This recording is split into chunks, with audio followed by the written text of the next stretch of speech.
जंग बद्र की तैयारी।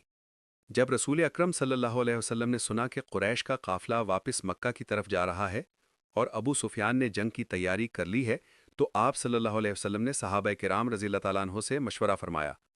मुखलिस ईमान वाले फौरन लब्बैक कह उठे। मुसलमानों की तादाद तकरीबन 313 थी, जबकि कुरैश 1000 के करीब थे।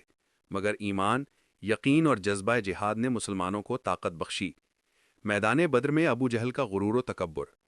अबू जहल, जो मक्का में इस्लाम का सबसे बड़ा दुश्मन था, बद्र के मैदान में गुरूर व तकब्बुर से फूल गया।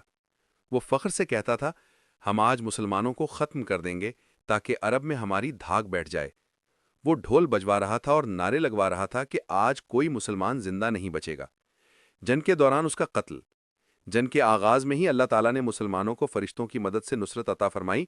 मुआज बिन अमरू रज़ियल्लाहु ताला अन्हो और मऊज़ बिन अफ़रा रज़ियल्लाहु ताला अन्हो, जो दो कम उम्र मगर बहादुर अंसार थे, अबू जहल की तरफ बढ़े। दोनों ने मिलकर उसे जख्मी किया।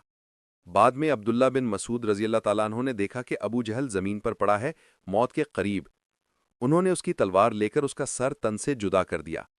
सहाबा किराम रज़ियल्लाहु ताला अन्हो का किरदार। मुआज़ रज़ियल्लाहु ताला अन्हो और मुआउज़ बिन अफ़रा रज़ियल्लाहु ताला अन्हो, ये दोनों नौजवान ईमान, शुजाअत और गैरत इस्लामी की मिसाल थे। उनके जज्बे ने दिखा दिया कि ईमान उम्र या ताकत से नहीं, बल्कि यकीन से मजबूत होता है।